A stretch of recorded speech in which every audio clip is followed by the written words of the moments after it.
Hello everyone, and welcome back to another exciting lesson in React JavaScript. So far, we've gained information about how to create components, but there are certain situations in which you need more granular control over a component. Today, we're going to be talking about React component lifecycle events. Before we dive in, let's have a quick look at our Lesson 3's challenge, which was to read online about the differences between states and props. You probably came across the definition of states and props and knew that they were two variables, but props are passed to the React component by its parent component, and a state on the other hand is directly initialized and managed by the component. The objectives for today's lesson will be to get a bird's eye view of React component lifecycle events, discuss event categories, define an event, and then finally explore mounting, updating, and unmounting events. For our first topic, we're going to be outlining the React component lifecycle events. React provides a way for you to control and customize a component's behavior based on its lifecycle events. Here's a quick example for you. Imagine you're building a custom radio button component that can change in size depending on the screen width, or perhaps you're building a menu that needs to get information from the server by sending an XHR request. For our first approach, there are two ways. One would be to implement the necessary logic before instantiating a component and then recreate it by providing different properties. Unfortunately, this won't create a self-contained component, and thus you'll lose React's benefits of providing a component-based architecture, which isn't such a viable option. Now for the second approach. The best possible approach is to use component lifecycle events. By mounting events, you can inject the necessary logic into the components. Moreover, you can use other events to make components smarter by providing specific logic about whether or not to re-render their views, basically overwriting React's default algorithm.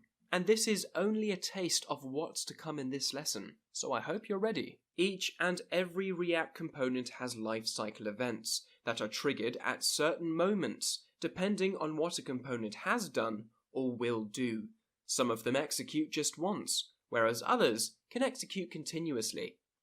Lifecycle events allow you to implement custom logic that will enhance what your components can do. You can use them to modify the behavior of components, for example, to decide when to re-render.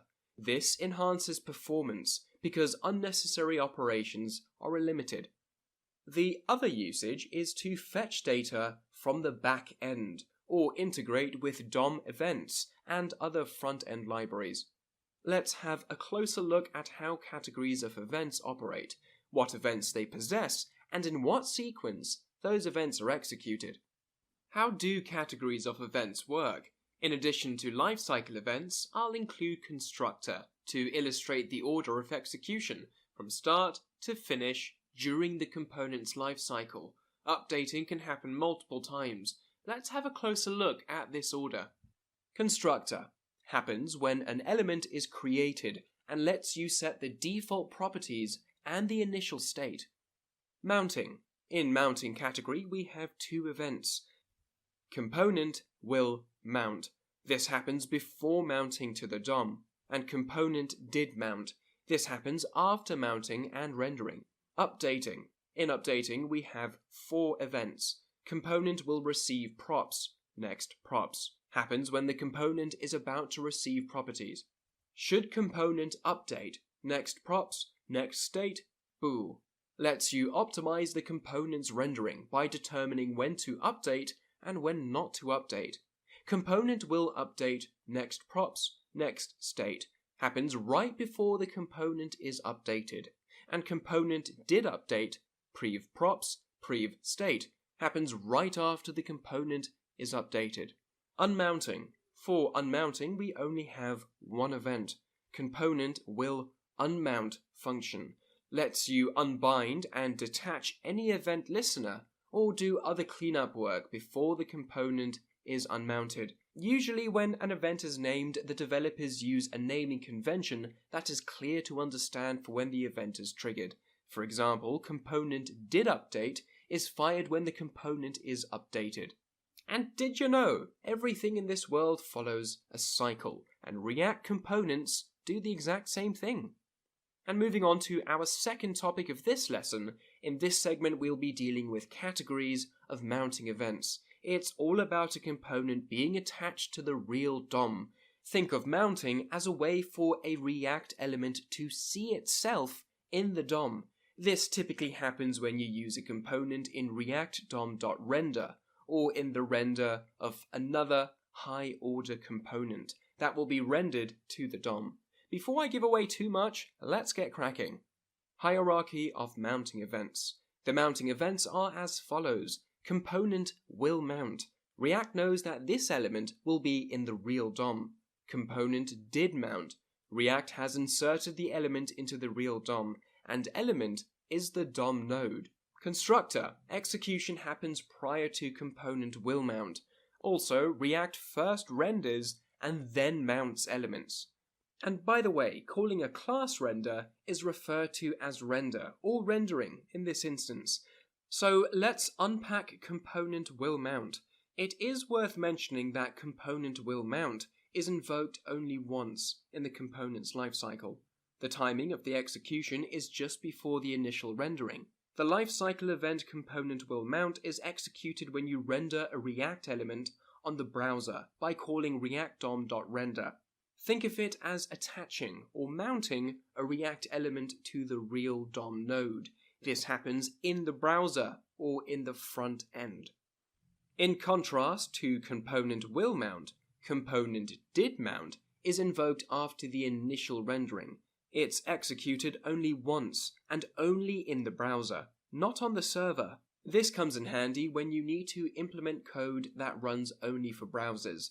With component did mount, we can use a timer and have the data updated every so often without the user ever having to refresh the page, and this will reduce computing resources.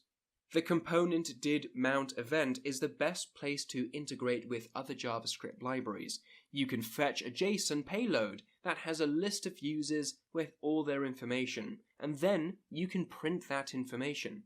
The Fetch API lets you make XHR requests, which stand for XML HTTP request, using promises in a unifying manner. It's available in most modern browsers, and the usage is pretty straightforward. You pass the URL and define as many promises, and then statements as needed. So let's take a look at an example. If the browser that you develop for doesn't support fetch yet, you can shim it, or use any other HTTP agent library, such as Super Agent. As noted earlier, mounting events are often used to integrate React with the outside world, other frameworks, libraries, or data stores. Updating events are associated with updating components. For our third segment of this lesson, we're going to be unpacking the categories of updating events. Before we begin, let's make a list of the events, in order, from the beginning of the component lifecycle to its end. Number 1, component will receive props, new props. Number 2, should component update. Number 3, component will update. And number 4, component did update. First up, we have component will receive props, new props. This event is triggered when a component receives new properties. This stage is called an incoming property transition. This event allows you to intercept the component at the stage between getting new properties and before render in order to add some logic. The component will receive props, new props method takes the new props as an argument. It's not invoked on the initial render of the component. Here's an example. This method is useful if you want to capture the new property and set the state accordingly before the re-render. The old property value is in the this.props object. For example, the following snippet sets the opacity state, which in CSS is 0 or 1, depending on the Boolean property is visible. 1 equals true, 0 equals false. Generally speaking, the setState method in component will receive props new props won't trigger extra re-rendering. In spite of receiving new props, these properties may not necessarily have new values. meaning values that are different from the current properties, because React has absolutely no way of knowing whether the property values have changed. Therefore, component will receive props new props is invoked each time there's a re-rendering of a parent structure or a call, regardless if property values change. Thus, you can't assume that new props always have values that are different from the current properties. And at the same time, re-rendering or invoking render doesn't necessarily mean changes in the real DOM. The decision to update and what to update in the real DOM is delegated to shouldComponentUpdate and the reconciliation process. And that brings us to our second event, shouldComponentUpdate event, which is invoked right before rendering. Rendering is preceded by the receipt of new properties or state. The shouldComponentUpdate event is not triggered for the initial render or for force update. We can implement the shouldComponentUpdate event with a false return to prohibit React from re-rendering. This is useful when you're checking that there are no changes and you want to avoid an unnecessary performance hit when dealing with hundreds of components. Perhaps this example will clarify things. In this snippet, shouldComponentUpdate uses the plus binary operator to convert the boolean is visible into a number and compare that to the opacity value. When is visible is false and this state opacity is 0, the entire render is skipped. Also, component will update and component did update aren't called. In essence, you can control whether a component is re-rendered. Speaking of component will update, this will be our third event, and this event is called just before rendering, preceded by the receipt of new properties or state. This method is not called for the initial render. Use the component will update method as an opportunity to perform preparations before an update occurs, and avoid using this set state in this method. And for our final event, we will discuss the component did update event. This event is triggered immediately after the component's updates are reflected in the DOM. Again, this method is not called for the initial render. Component did update is useful for writing code that works with the DOM and its other elements after the component has been updated, because at this stage you'll get all the updates rendered in the DOM. Every time something is mounted or updated, there should always be a way to unmount it. So in this next segment of the lesson, we're going to provide you with the opportunity to experience and apply the logic to unmounting. But before we get there, coming up in our next lesson, we're going to be working with DOM events in React, or in other words, we will learn how to handle events in React. We'll also be responding to DOM events that aren't supported by React. In React, unmounting means detaching or removing an element from the DOM. For our last and final segment of today's lesson, we only have one category to cover, and this is the last category in the component lifecycle. Let's do it. The component will unmount event is called just before a component is unmounted from the DOM. You can add any necessary cleanup to this method. For example, invalidating timers, cleaning up any DOM elements, or detaching events that were created in component did mount. And for the demonstration for today's lesson, we will practice the React component lifecycle method and how to use them in React projects. Alright, so we've explained the flow of the lifecycle method, so let's see how we use them in some examples. The first one is mounting. Mounting means to put elements into the DOM, and React uses virtual elements to put all the elements into the memory. So we're going to see 3 of these methods to mount a component, and the first one is called constructor. The constructor method is called when the component is initiated, and it's the best place to initialize our state. The constructor method takes props as an argument and starts by calling superprops before anything else. So let's go to our app.js component, and then let's delete everything here, and we'll start from scratch.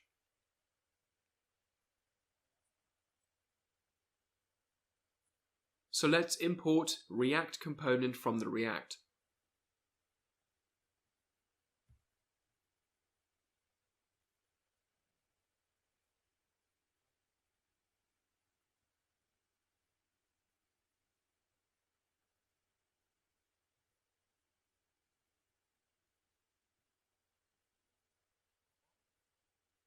And then I will export the default class component app, and I will write export.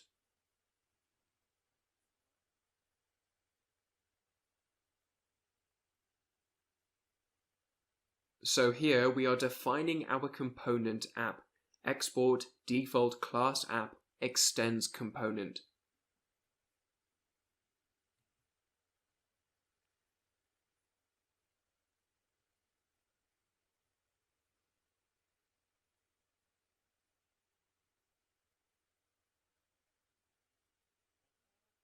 And then here the first thing that will come is a constructor.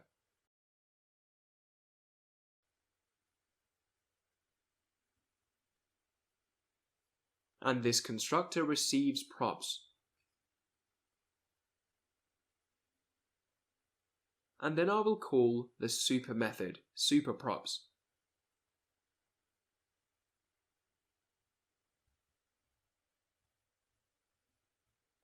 After that, I will define the state by using this .state.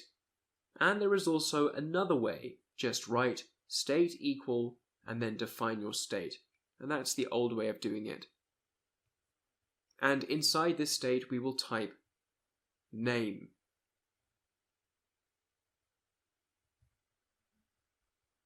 And the name of my state, I'm going to call it constructor method.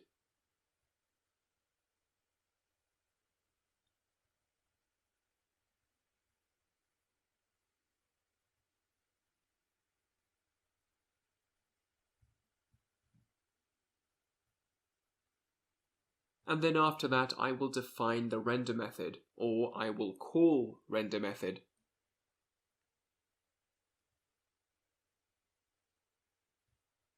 And inside the render method I will return a simple div. And inside that div I have a paragraph. And then I will type this is a, and then I will call my state using this .state.name.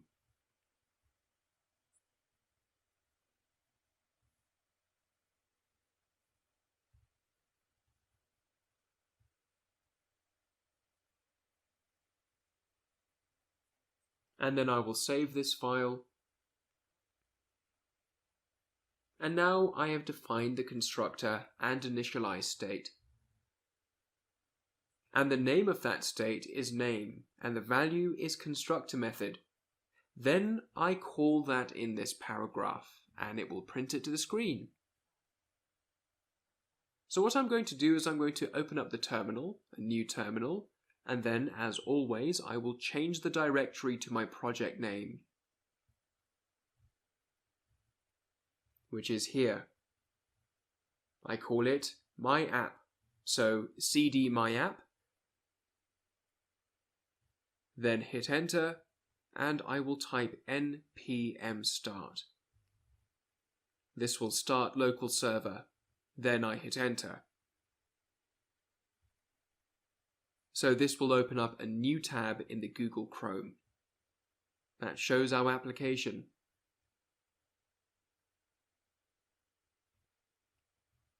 Let's give it a couple of seconds.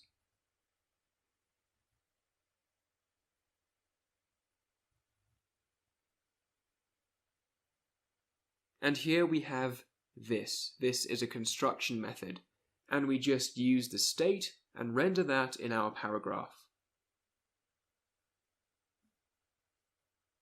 So here, name is our initial state inside our constructor method, and then we are calling our initial state to render method using this .state.name. So now we've just seen the first method, which is the constructor method. Let's move on to the render method. So render is the only compulsory method required by the React. This method is responsible for rendering our JSX to the DOM. So if you can see here, we use render to render this paragraph to the screen. So anything you write here in the render method will be returned to the screen.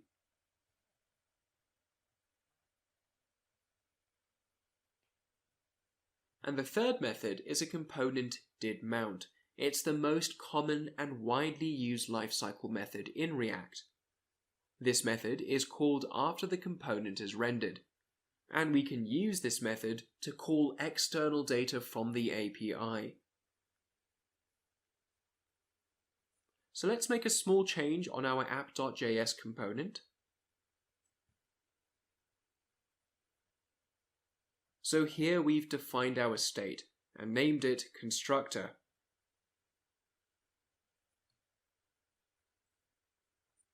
So just before the render method, I will call the component didMount.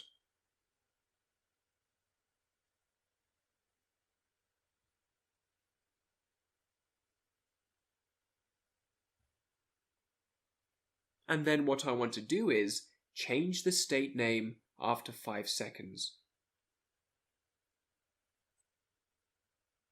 So I will call the setTimeout method to do that.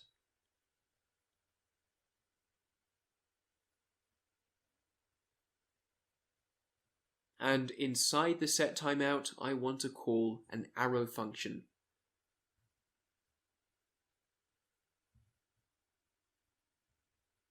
And then this function will return this .state.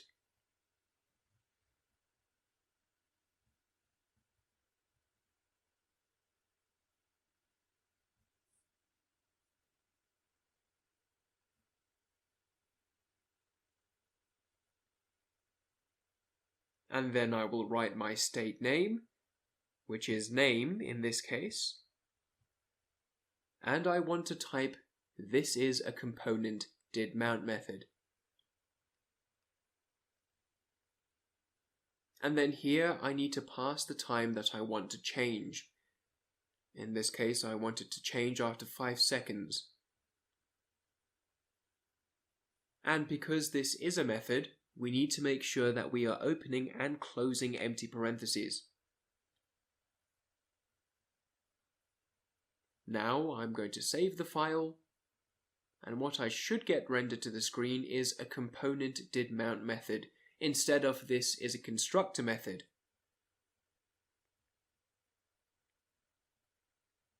And why does that happen? Well, it's because the state will change after 5 seconds from constructor method to this is a component didMount method.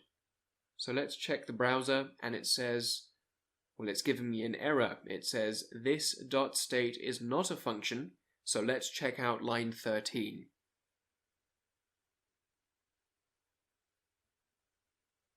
And it says this .state, yeah, because we are changing the state from value to value, so we use setState. setState, not this .state. So that's the issue. So now if I save the file, I should get this is a constructor method, and if you can see, just after 5 seconds it changes to this is a component didMount method. Alright, let's refresh the page and see that again. So its value changes from value to value. And because you are already typing this is A, so let's just delete this one. And then save the file. And check, this is a constructor method, and then wait 1, 2, 3, and then it changes to this is a component didMount method. So it's going to wait for 5 seconds, and then change the value. And that's how component didMount works. We just call this function before the render method, before the component is rendered to the DOM. And that's how component didMount works. We just call this function before the render method, before the component is rendered to the DOM. Alright, so let's see another useful use of component didMount. If you go to google.com, there's a website called JSON Placeholder.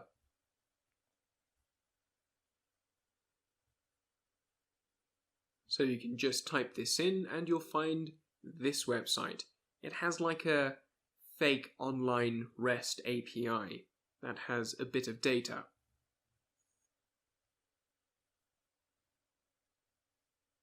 So what we can do is we have a bunch of data-like users, say we have data of 10 users, and each user has some property, ID, name, username, and all of these properties.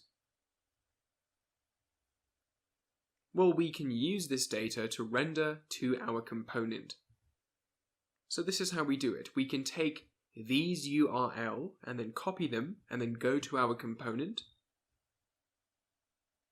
copy them, go back to our component and then start from scratch. So I'll delete all of this.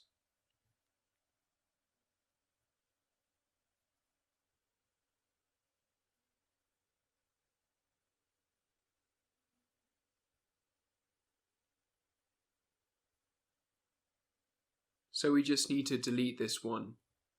And then just after the constructor, I will define a new state, this dot state equal.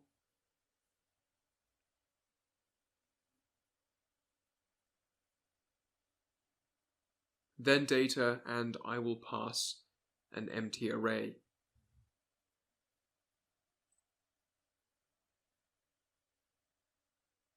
So now after this one, I need to call our component didMount.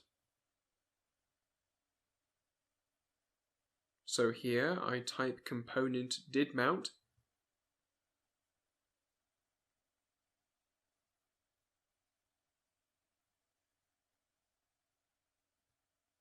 And then inside that component didMount, I will use fetch to fetch that data from the website. I'll paste the URL that we copied.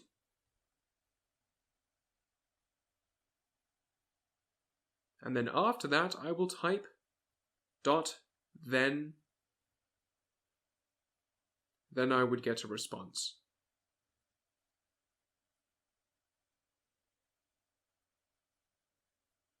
So what I want to do is take that response and then convert it to response.json.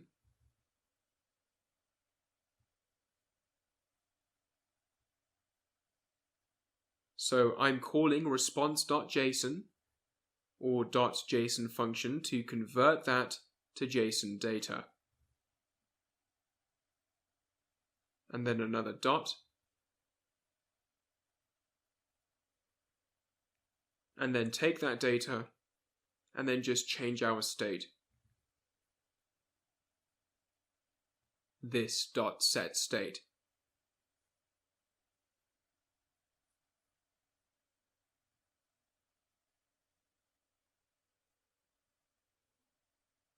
And our state name is data, so let's change it to the data that comes from the URL. So I can pass any name here, so I can use any of them from my choice, like the user's data, and then I have to put it here again.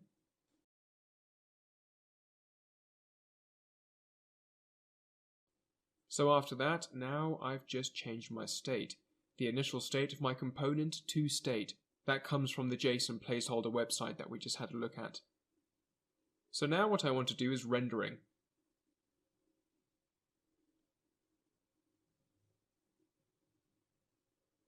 Then I'll call return. And inside that return I will call a single div.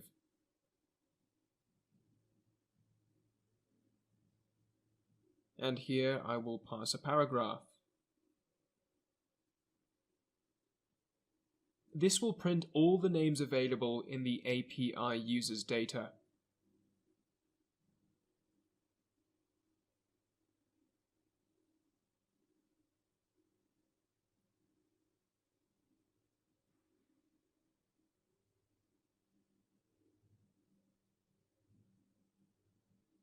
And then after this paragraph, what I want to do is to print the ID and the name of those users. So what I'll do is I will map through this data using the map function.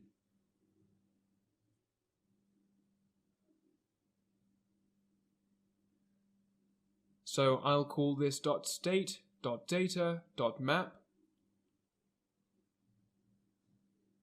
And then inside this, for each single data, I would just call it D stands for data.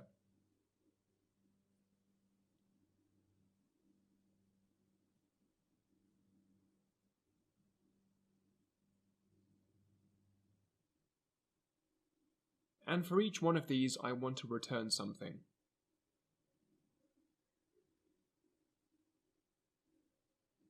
Here I will just return, say, an H6.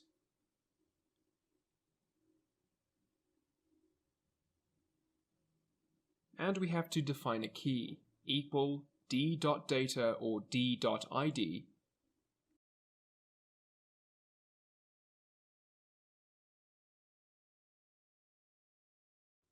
And then after I get the ID, what I want to do is, so I need to get the d.name. So here I'll pass d.name.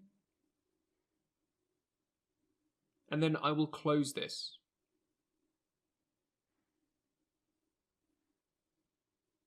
So close it.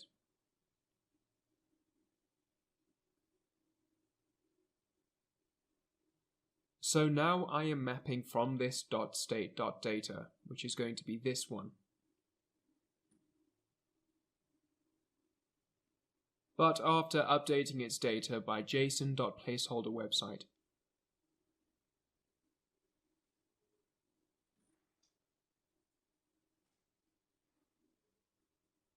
So now I'll save the file.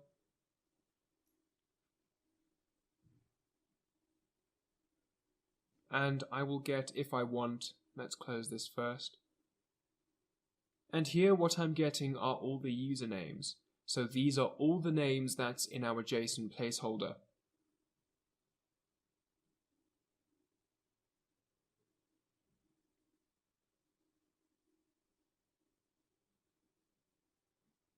So now if we go to the website and check the users, the first one is Leanne Graham.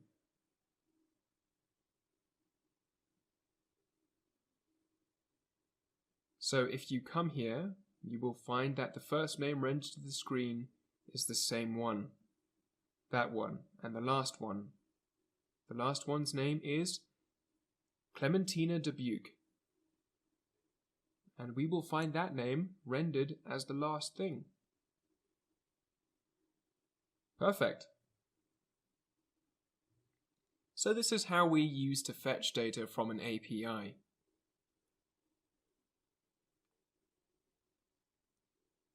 So what happened here? I used the ID as a key to map through the this.state.data array, and then for that, ID prints the name for me. So I have first initialized data as a blank array.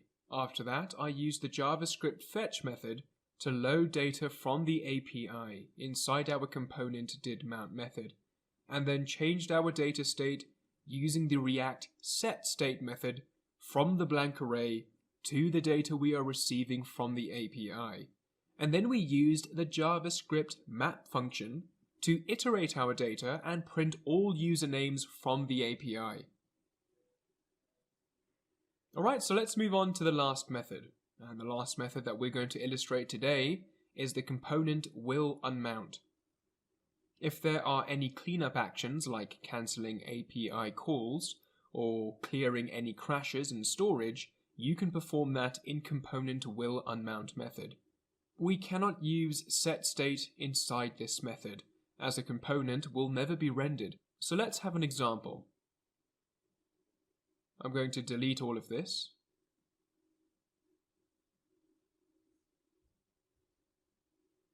And here, let's define a new state.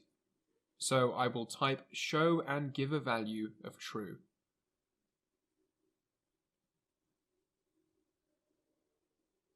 And what I want to do here is make a button that will render a message if this show is true. If show is not true, it will return nothing. So after we initialized our state, let's render and then return.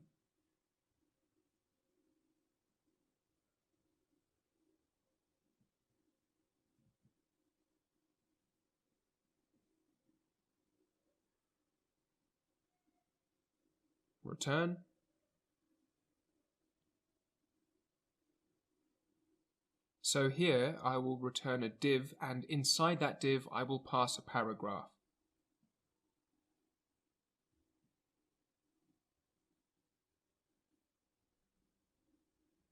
And in this paragraph I will write this.state.show. If that's true, then I will return another component called child.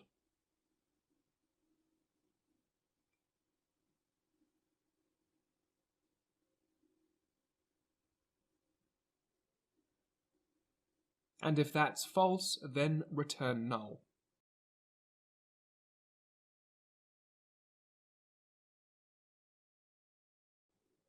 So here's the action. Look at this .state.show. If it's true, then return child component, and if it's not returned, null. And then return for me a button.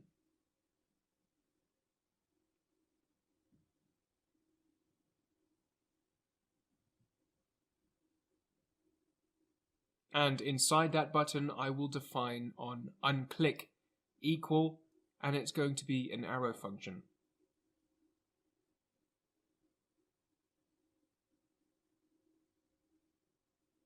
That's return.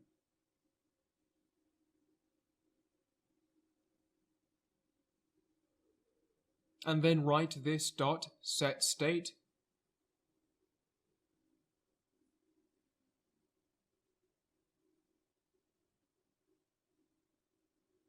And here I will change the value of show by pressing this button.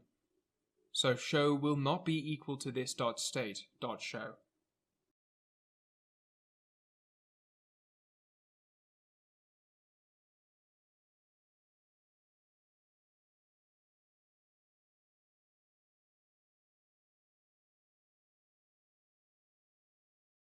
So now this will be a function that takes nothing, an arrow function.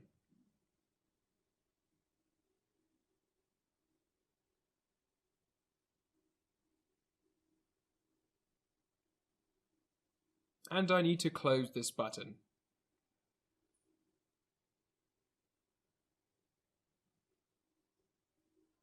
So after all of this, I will close that button, and inside this button I will write click me to change the state. Click me to change the state. And then I'll need to close all of this by using closing button.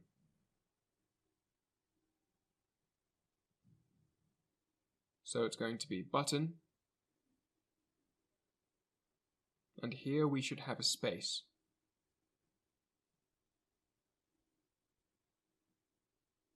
And this will be the closing of that button.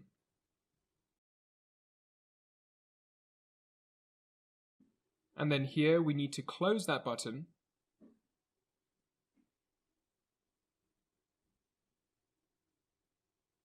And we don't need these curly brackets.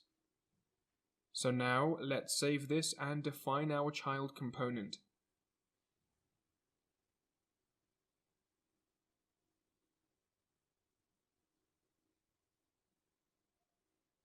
After this, I'll come here and then define our child component expert class.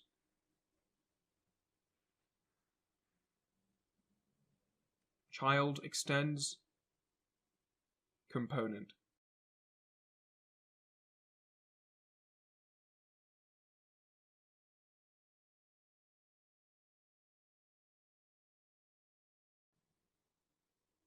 And then inside this I will call our component will unmount function.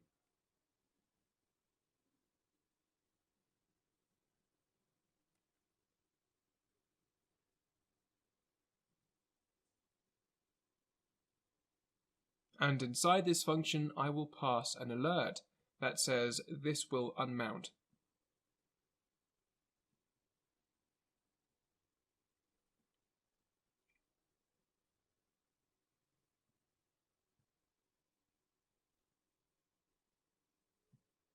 And this will then render and return a single div, saying that I'm a child component.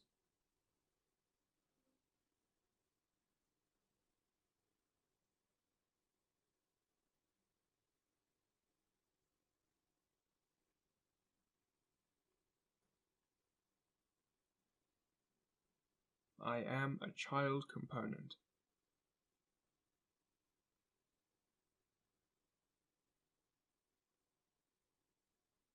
Alright, so now let's save all of this.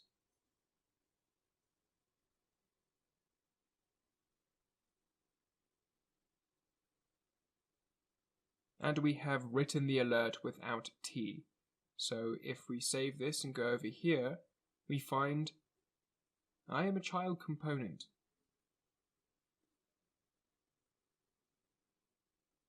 And here's what we did here. We've created a simple toggle button which will show our child component if the state is set to true.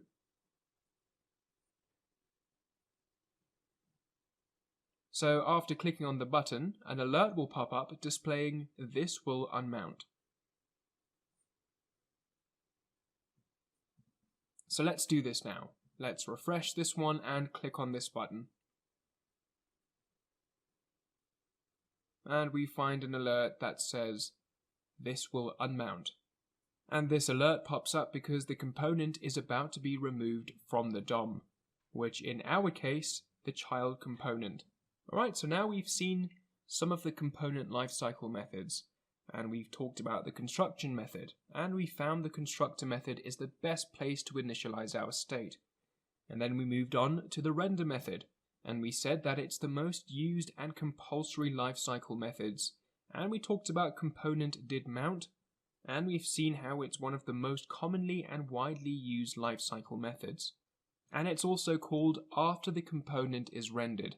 So we can use this method to call an external data from the API. And then lastly, we talked about the component will unmount, and we said that this happens just before the component unmount, and it's destroyed, and it's used for cleanup actions like cancelling API calls. And that's it for the tutorial. I'll catch you back in the lesson. Upon completing this lesson, your assignment will be made available. Remember that this is an optional exercise for you to test your knowledge on the material so far. Assignments will happen once a week, so make sure you stay on top of the content to avoid being a bit overwhelmed.